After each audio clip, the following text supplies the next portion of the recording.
Well, welcome, Josh. Thanks for joining us on Startup Diaries. Do you want to start off by giving us a bit of introduction to yourself and the business? Sure thing. So thank you for having me, first of all.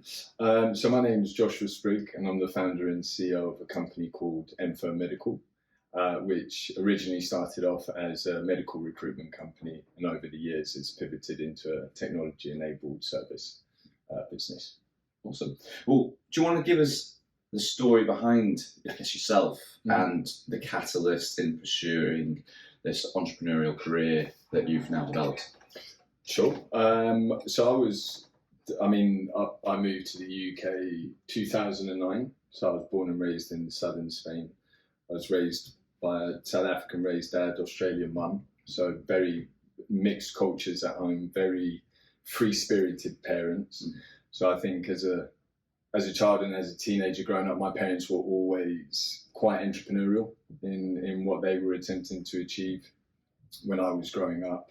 And I also grew up in a neighbourhood as a kid with a lot of older kids. And one of the things that I realised from the older kids and my parents is that I think leadership always gave people that admired them a sense of like relief and protection and order and everything else. And I always looked up to that. So I always envisioned sort of going down that route of wanting to be a sort of a team leader or a leader or any sort of one of those roles. And I think that was implanted in my head quite early on. Mm-hmm. And then when I went into work and I started my career, I started off labouring in construction sites and on the railway lines. And then when I moved to the UK, I just had like this unrivaled determination to sort of progress in any sort of team that I was in. Mm-hmm. So it's just, I think it's always been in me the appetite to progress and evolve and attempt leadership. Yeah. I say attempt because I'm constantly learning. Well, we're having a good discussion about different topics there on that front. So what's kind of led you to then building a recruitment technology driven business? Yeah, I mean, totally by accident. Totally by accident. I think most things do happen by accident, right? Mm-hmm. I think when you're sort of growing up and you're trying to understand yourself and who you are and where you sit and what's your purpose, you're trying everything, especially as a teenager or in your 20s. And I always liked hands-on. So I was originally started cleaning boats, then I went into labouring, then I went into the railway lines, and I used to, when I first moved to the UK, worked on the London Underground for years. Right, okay. So I was doing that for years. And then I was doing highway maintenance. So I've done a lot of work on the M25, M1, M4, M40, things like that. And then most of the tube lines that are around here. And I had every intention of progressing within that field. So I got offered a mechanical engineering apprenticeship. And then from there, that was half at college and then half on site. Mm. And the position was college in Aylesbury, and then the work was in Milton Keynes at the time. Mm. And I took that on, and then I realised throughout the period of becoming a mechanical engineer that the recruiters that placed temporary engineers were paid more than the engineers on an annual basis. So at that time and at that age, everything was about money. Right? It was trying to amass a small fortune and do things. Right? Yeah. So that's where my sort of journey began, and then I attempted to get an engineering recruitment job as a sales consultant when I was in my early 20s, coming out of my engineering degree, and then from there I got rejected because I had no sales experience, which I thought was pretty confusing considering that I had the network of engineers. Mm-hmm. I was an engineer, I worked on site, and I knew it inside out. But I got rejected at that time, and coincidentally, next door to the engineering recruitment company, there was a medical recruitment company that was around 250 million turnover at the time. And they had a sales training course, which was a 3-month program. So I applied there to get my 3-month sales experience to go back. And when I went into the medical recruitment field, it was really exciting. Mm-hmm. Terrible to say, and I hate myself for saying it now, but at the time, it was Wolf of Wall Street and Leonardo DiCaprio and everything. So when I walked into that environment, being hands-on as a labourer and an engineer to an office where everyone was in suits and everyone had fancy cars and all of that sort of stuff, I sort of fell into that trap. Mm-hmm. And then I realised I had some level of talent or skill set to sales or talking to people. and I built up quite a good base, and I broke a lot of records at the company. And within 12, I was there for 13 months. And by the time I was coming to the end of it, I'd had 3 different promotions. I was right hand to my team leader, and I realised that the billings that I was generating in comparison to what I was taking home was quite off. And I think naivety and youth at the time led me to believe that if I did it myself, that I'd be able to earn a lot more. And again, everything was monetary led at that age. And then at that point, I realised that it was actually really hard to start a business. But it was naivety and youth, and that sort of random progression throughout jobs that led me to that moment. But yeah, naivety and youth absolutely led it to starting. No, that's fair. And I guess the journey of the business then, how have you gone from being a recruitment business to more this, I know you've got this digital platform, how has that transition occurred? So with a lot of kicking and screaming, I won't lie, it wasn't a smooth journey. I think I think there's sort of 2 aspects to it. I think one is my mindset. Is I like to imagine a lot.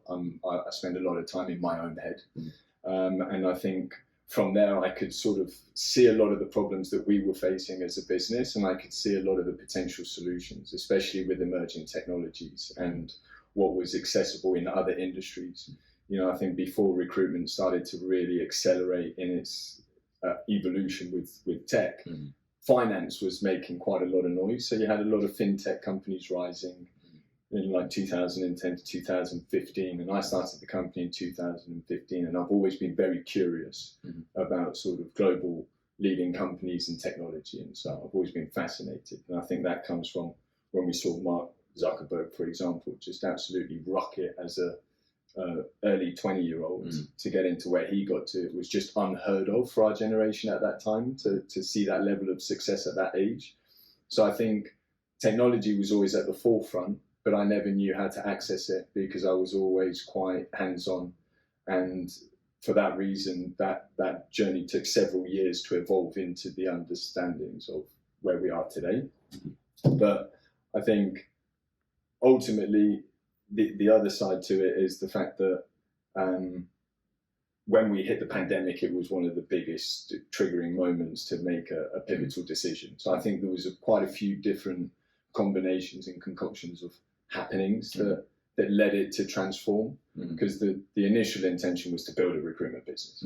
That was the original intention. And then I think from there, my frustration came with the speed that we were scaling at wasn't fast enough. And that was frustrating when you've got the demand and you've got the supply, but you're dependent on the manual labor in between to sort of process it and then match it. And I think from there, when the pandemic struck, there was such a big opportunity that we had to identify new ways of working to accelerate our ability to meet the demand with our supply without increasing our operational costs and being dependent on people. So that it was those pressures that sort of ultimately came into the funnel that led us to take the leap. Interesting. So if you look back on when you started the business and you started that entrepreneurial journey, is there any advice that you'd give to that person who you said was, that naivety, who was being driven there? What bit of advice looking back would you give yourself? I would give him a good old whack for starters, and I'd shake him a little bit. I think the most important for me, and I've only just started to get to this realization, I'm in my early 30s and my whole my body's changing, my mind's changing, my views are changing. So much is changing as you sort of mature and gradually get older. So I think if I could go back to that Josh, who was 24 at the time, I think the only thing that I'd tell him is to look after himself. And I'd make sure that he focuses totally on himself first and foremost, because mind and body are 2 separate entities. And I think the mind is so powerful that you forget about the body sometimes. So I think it's key to focus in on looking after your body to allow your mind to move at the speed it wants to. Because that's always the frustration, right? It's you can be exhausted, and as a founder or an entrepreneur or anyone that's got sort of a relentless ambition, at any level, at any stage of life, you really do think you're invincible, and you really do think that you can overcome a lot of things that that in reality start to impact you physically without you realizing. So I think I would say look after yourself, because that would give you all the power to handle anything and everything. Yeah, no, I like that. I like that a lot. I think it rings true. For me, I'm not necessarily the relentless entrepreneur, but I sometimes do get distracted from how much physical wellness actually does affect my mind as well. Going to the gym, completely subside. It helps me deal with stress, and just change. You never come back from the gym feeling worse, right? It's the basics. It's water, sleep, eat, break. That's it. It's not rocket science. It's not difficult. It's just the basics, and I think that can change everything. Yeah, well, having a young daughter helped me understand the sleep side of things, making a massive difference. I'm a lot more disciplined now. So I bet. Yeah, I bet. Just get sleep when you can. Yeah, anywhere, anytime. Yeah. I think one of the cool things when we're putting this together is you'd assembled a pretty awesome team around you. Yeah. You'd hired people from some amazing businesses. Reference a couple I remember jotting down: Google, Babylon. How do you attract people from those types of companies to join a recruitment tech business that's probably not got that brand name at the time? Yeah, I mean, I don't think I realised how fortunate I was to have sort of assembled that team, like you said, because I think at the time for me, I've always just been about people. And I think one of the things that I realised relatively early on in my life, especially when I was a teenager, my dad was a goldsmith, so he spent a lot of time making jewelry, and he made a name for himself in Spain. And from that, it attracted a lot of wealthy clients, all sorts of walks of life. I mean, all the way from southern Spain, you can imagine, all the way from mobsters to sort of government bodies to, royal families and things like that, car racing drivers, all sorts, very, very interesting people. And the one thing that I realised being a kid in my dad's shop was that every single person that walked in with a status or with an extreme amount of wealth in their bank, it was interesting to see them walk in, sit down and talk to my dad and have a coffee, as they were totally normal people. They were no different to any other person. So I had this sort of window view on what it was like to be around those types of people in sort of status, right? And that was social status. But then if you take that and you put it into sort of corporate status or business status, it's the same thing. At the end of the day, people are people. So ultimately, I think if you see past the title and you see past the company, you're looking for people and you're looking for a particular energy. And I think it's like anything, right? It's, if you're a single person and you're dating, initially you're attracted to the looks, and that's, I guess, the title and the company. But then when you start to get closer to that, you're actually looking to whether you connect or not. And I think if you connect and you align, I think it's really important to make it known. And I always did that. I was always interested in networking, and I was always interested in networking because I didn't have the affordability to hire these people, but I needed to learn that knowledge. I needed to understand that skill set. So I think for me, it was critical and vital to hunt those people out of the skill sets that I needed at that time, sort of befriend them and sort of understand their ways of working and how they're structured. And then from that, I built the relationships over months and years. So when people say, "Oh, how did you get them?" It's like, well, I spent 2 years talking with them and going for lunch and dinners and drinks and interacting with their groups and their events. And over the course of time, they start to actually get an understanding for who I am. And I think I was very fortunate with getting quite a few people out of Google DeepMind and getting people out of Babylon and a company called Hemnet, a company called MyPols, which is Lloyd's online pharmacies underlying software.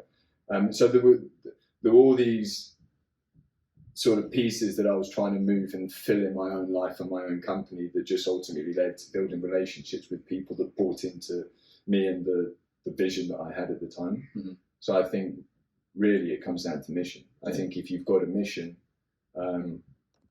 and people can see it and understand it and almost feel like they can touch it, they want to be a part of that. Especially people with skill sets in companies like that, because they know the potential of an idea becoming Google. becoming Apple. It started with an idea and a wild soul who believed they could change the world, right? And I think if someone buys into that and is mutually sort of aligned, it just happens naturally. I don't think there's any sort of magic key to a pitch. It's time. Yeah. Time and effort.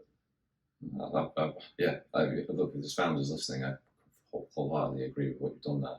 And you put yourself out, meeting people who, maybe you had the intention of trying to hire them, but you've just built relationships with them, and over time they've bought into you, right? And then you've made, so trust me, that's good recruitment. I guess so. So if only I was getting paid higher than that, you would make a fortune. I think it's probably good to give a bit of background to the listeners for the next part of the podcast. So we probably started speaking 6-7 months ago, and I think one of the things that we did when we called before we recorded this was just go through the questions again. And one of the things you said is you're happy with the questions. The answers might just be different to where we were 6-7 months ago. So I think. Maybe let's dive into why you think that is. Is it what's been going on, I guess, since we started engaging? What's the changes that you might have influenced the rest of the podcast? Sure. So I think it's an interesting question, right? Because the questions never changed. The questions have always been the same, but how the answers have changed has been interesting. And like you mentioned, when we started talking, at the beginning of this year to where we are now, the words in the question are still the same, but the answers are so different. And it's had me reflecting on why. And I think really it's because depending on what stage you're at in the business and depending on the pressures at the time that the business is applying on you as maybe as an exec or founder or leader within that organization, you're exposed to so many different happenings at that time. And I think they make you feel a particular way. So your answers are also part emotion, right? And I think now where I'm at, and I've spent a lot of time working on personal development, especially this year, because I think the pressures were so heightened that if I'd have continued, I think it could have been a little bit dangerous for me and my mindset and the way that I was. And I had to really regain self-awareness and be able to start to really think about how I look at the business and how attached I am to it. And I think I've created an emotional separation over the course of this year in particular. And I've been able to start to look at it with a more neutral view and perspective. And that has a lot to do with the dynamics in the company changing around the sort of ownership, because I have been a solo founder since day one. And now we are a funded company with investors and shareholders and a formal board, which is something that's never really been there. So I think when you realize and understand that it's not yours and it is now a collective ownership, your view changes and you start to appreciate and realize that you don't have to take all the accountability. So your responses to particular situations become shared, and it gives you a different perspective. So I think that's why my answers have changed so much, because prior to that I'd inherited additional shareholders into my company because we'd acquired a group, but then we funded our group as a collective, and that's when the dynamics changed and my views changed and my responses changed. So I think that was the biggest element of it. Interesting. Well, one of the questions that we were sort of asking you on that journey that you're on at the moment is you're in the middle of, I guess, I think you described it as a 6-year transformation program from, a service-led organisation to becoming a tech-led organisation. Yeah. What have the challenges been on that journey? The challenges are too many, I would say. to list now on, in this session talking, I think it is hours and days of sort of dissecting the challenges that we've had. But I think in relation to the merger and the acquisition and so on, I think one of the biggest challenges that I've had is the mindset of the business.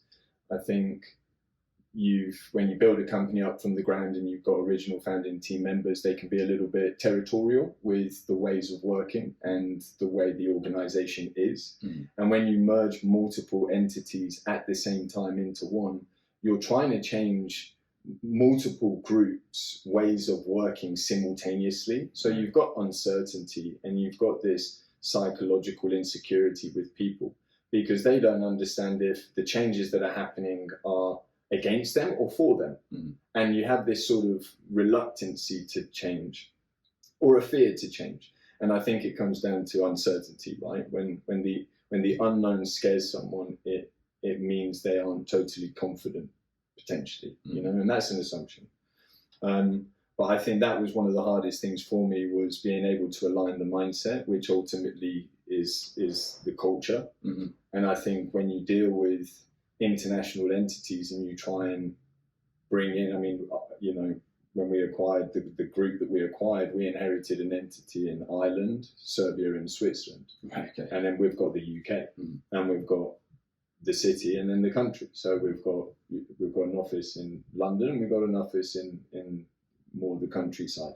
Even that mindset's different, right? And even that way of working is different. And you can see it in the behavioural patterns. Like it's wildly different. And it's only 32 minutes away from each other. And then you've got Ireland, Serbia, and Switzerland. And when you try and mix those countries' cultures and you try and create one culture, I think you presume a lot, and you wrongfully presume. So that was interesting. I mean, as a prime example, I had a bit of a backlash when the war started between Ukraine and Russia, right? And you've obviously got the UK and in the media, and you know, I don't take sides in anything. I'm a neutral person. I was born and raised in a completely different country, and I've been in this country for just over 10 years. So I don't feel like I belong anywhere or to any government or to any people. So I don't have a view on sides at all. Just going to put that out there. But Russia and Ukraine, when they started their war, one of the things that I hadn't really been aware of, and again, down to my naivety and I guess lack of education around history, is that Serbia is pro-Russia. Right. And then you've got the UK, which was pro-Ukraine. I thought I was doing something good in wanting to be able to send aid out to Ukraine and do it on behalf of the company. So I involved the whole group. Right. What came after that was a huge backlash as to why we are sort of, you know, defending or trying to give aid. And I just I'd never thought about that. And I created this rift immediately between myself and the team in Serbia in particular. And, you know, it was fine and manageable because it just took a conversation and then explaining, you know, the whys. But little things like that made it even more challenging, because people will say, oh, you know, they could just get over it and move on, and, you know, you guys can move past that conversation. But you don't realise when it's a collective of people forming an opinion on an individual, how difficult it is to reassure them that your intentions are good and reassure them that we are trying to do this as a collective. And I think that was one of the hardest things for me, was mindset and culture, and integrating that. How did you go about, I guess, identifying the group that you acquired? Well, I think we've got a lot of founders who've been on who all listen and who haven't done acquisitions. Maybe they want to be acquired in time and that's their exit strategy, but we've not had many businesses that have come on and acquired others. So what was the identification process like? It was pressure and time. So what happened was I was building the business up, and as I was building it up, I was building it up on standard recruitment processes, right? So like most of the companies in our industry operate, it was just by standard processes. And then what happened was I started to be exposed to different technologies and different friends and people in other networks that were starting technology companies. And I started to realize the power of things like automation. And I think from there, it was always on my mind, but again, I didn't know how to access it. And I never really had the understanding or the money to be able to invest in the development of technology. And not because it was impossible, but just because I didn't have the knowledge to be able to coordinate it. And I knew the cost of technology was so expensive. So I knew the building was going to be a very big challenge. I have a different view on that now. But at the time, building technology was definitely too uncertain. Anything that was on the market in existence already, like an Eclipse, like a Bullhorn, like a Salesforce, a Vincere, whichever one it may be within recruitment, it never really catered to exactly what we saw and how we saw our ways of working. So I already knew that changing systems was going to be time consuming and not give the returns that we were essentially seeking there.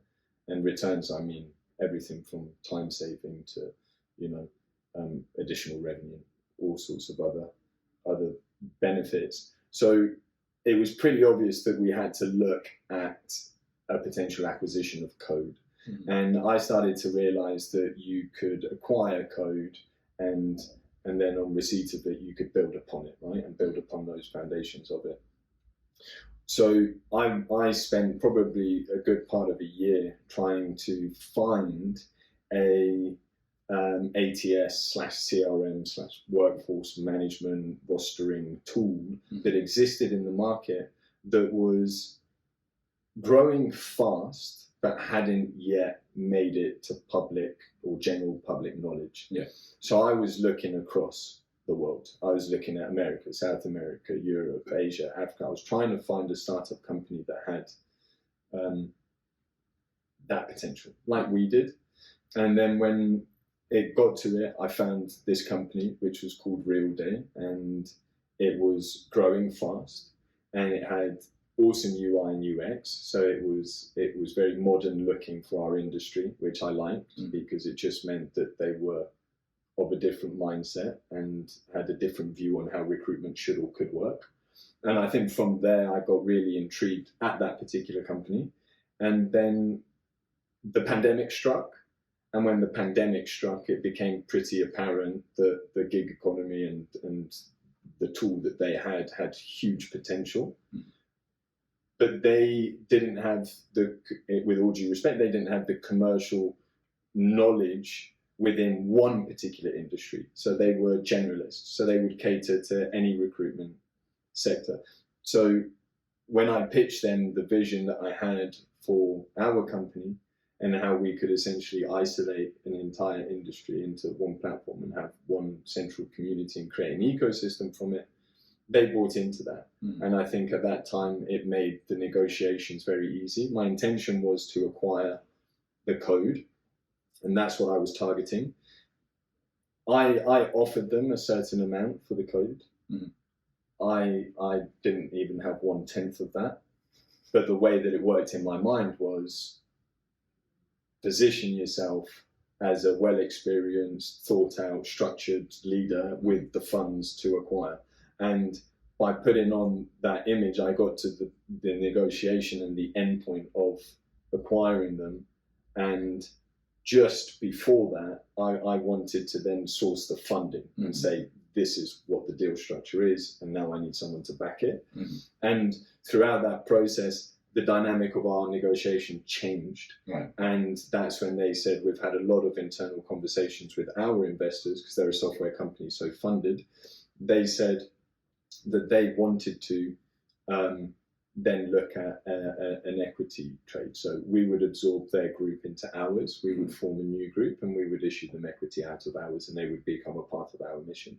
So I actually ended up inheriting those three entities and the software, the contracts within it, and not paying anything for it, but utilizing equity. And of course, when you've got a traditional service company like a recruitment business, they're pretty much set on their sort of valuation equations, right?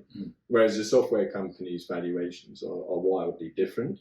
So when you merge a sort of lower valued company to a higher valued company, you can trade equity in a lower value entity to be able to absorb that.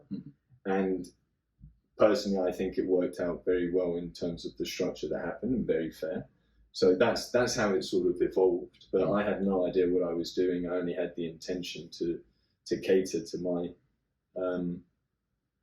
my nurses in the company, and that was the whole goal. It was just improve services at any cost as fast as possible, and it naturally evolved into that. Well, on that improving services, you've changed the business to be a more service sort of driven, sort of measuring things by service metrics. So could you tell us a bit about what you mean there and what the driving point is? It possibly sounds like it was part of the acquisition, but what drove that? Sure. So I mean, on the service metrics side, it's really interesting, right? Because my mindset has shifted so many times through trial and error. And again, I'm just learning constantly. So outfailing all the time, right? Yeah. And you hear that a lot at the moment. But within that, we were always very sales orientated naturally as a recruitment business. So we were commission led, and that drove the sales. The realization came to me that it had commission sales drive a particular desire and objective, and that's profit. It doesn't always take into consideration or cater to the supply and the demand that you are dealing with, because at the expense of profit, you will think of overcharging the demand and maybe underpaying the supply. And that can happen as an independent recruitment consultant, thinks I want to make more margin, therefore I will do it myself and negotiate. And that's good for the business, absolutely. But my mindset shifted from that to being more service focused. And the reason that it shifted to being more service focused is because I don't see a future, and future can mean anything, right? 10 years, 50 years, 100 years, but I don't see a future where there is a requirement for recruitment companies that are operating with recruiters. Because the level of automation that's coming out now is unbelievable. The speed that technology is evolving at is unbelievable. And I think it's people that have the ability to focus in on service and the community and satisfaction rates on both sides of supply and demand are the ones that will triumph. Because those that are focusing on the monetary goals and objectives are now against the clock. Because that will change. Because the better technology improves, the better the cost reduction strategies can be from those companies to the demand. And when that takes place, it will undercut all of the manual labor required recruitment processes. So all of a sudden, the compliance teams will get far leaner, far faster, and far more automated. So will the matching of the supply and the demand. So it becomes about how you can service that potential candidate, user, or whatever your industry's name is for your candidates. But it's very much about, are they satisfied with you and your service? Do they enjoy your product, and do they enjoy your tone and your brand and everything else? And if they do, then the loyalty comes from that. And they want to go on the journey of progression because the results are in it for them. The better that the product does, the more it can pay to the supply and the less it can charge to the demand. And when you get it to that point and you shift away from and I'm talking temporary recruitment market, right? And I'm talking nursing in particular because I don't know other fields or sectors that well. But when you look at it, I just think that the short-term gain is your long-term downfall, right? So it's very much about how you can have continuation. And the second you can pivot a financial model from being a temporary charge rate per hour to shifting it to being transactional, then all of a sudden you've got that monthly recurring, annual recurring revenue model. And if you can pivot to that, you've then got the security of future income. And I think in temporary recruitment, one of the biggest issues, if you haven't got a perm department or contract department, is you are running on a cliff edge, maybe 6 to 12 weeks at a time. So I think for me, it was really important to be able to offer the business the security of longevity. So I had to shift it to focusing on building a community. And we've built ours up to 14,000 nurses now, and we've continued to grow, and we've done that organically with very little marketing spend. When I say little marketing spend, I'm talking under £5,000 in a year. And a lot of people say it's fantastic, but you're not working all of them. And I said, well, absolutely not today. But in the future I will, because it takes time to build that sort of brand trust and loyalty and see the benefits of services. And we're noticing that change now. Yeah. No, I completely agree with what you just said there. I think it's an interesting viewpoint as well. And I think that word, that community is massive. When you've entered the building today, we've got a round table going on around the corner, which and then we've got this to service our community. We've the podcast, we've got our market report. So all those things is about building that brand and loyalty. That's why we do this sort of stuff. It's like, you might not see the transactional wins at the time, but hopefully people listening understand what Burn Sheehan do and what we're about and come to us. And it's that, you build that community around you. So I think that's exactly where recruitment's going. So, I completely agree. So wrapping up the podcast, last couple of questions we always ask them. I'd love to know for you, what's the biggest challenge been in your career to date? People. Yeah. No question. People. I think business is easy, people are difficult. I think ultimately, it's the hardest part about being in business is definitely having to understand all the different intentions, personas, behaviors, emotions, and everything else that comes with it. I think it's the biggest challenge, no question. Yeah, no question. And I think ultimately it comes down to, and someone tried to explain this to me the other day, it's when you sort of express a vision, whatever vision you give to that person that's standing in front of you, there is 99.9% chance that they are visualizing it totally different to the way that you are, because the way that they utilize those words and interpret them are so different. And I think one of the things that I've struggled with is when I've been trying to build this business and progress it forwards is I operate very quickly and I move very fast. And I know that that's something that I need to sort of control, but I know where we can be and I know where we are going. So I'm always behind, right? And that's something that I'm learning to accept, be more present, be more self-aware. But with people, it's been difficult because when you articulate visions or missions and they can be misinterpreted, the misalignment starts to happen. And I saw something recently where a flight took off, and it was a visual on LinkedIn that you may have seen, but a flight takes off from LA and its intention is to fly to New York City. And it goes off by 0.45 degrees, leaving LA, and it lands in Washington, DC. So just a fraction changes the direction completely. Yeah. And I think that was one of the things that I started to realize. So I think now I'm far more aware of people and sort of their desires and ambitions. And I think if you understand people and what their objectives are as individuals, it makes it a lot easier to sort of build a business. Yeah. When you're building it with a blanket mindset, it's a little bit like a cult, right? It's if you think like, we're going to do this and everybody should follow that, and it's, you force people to buy into that, I don't think you'll ever get 100% energy. Or you end up like Mr. WeWorks. He builds up this huge following that everybody thinks is totally aligned, but then at the end of the day it all starts to crumble apart because the alignment was never there, nor the transparency and so on. So I love that as a challenge. One of the things I always talk to my managers about the difference between what you say and how it's heard. And people don't necessarily understand that. Like, I can be telling them what I think is the perfect description of something, and they walk out of that room with a completely different take on it. Maybe I was in a bad mood that morning and I delivered it in a tone that was like appropriate for them to be listening, or maybe they weren't ready to hear it. I'm with you on that one. And you've seen it with, the test is put 5 people back in a line, 5 people in a line, and then just put a piece of paper on and get the last person to draw something and see what the image is on the 5th person, right?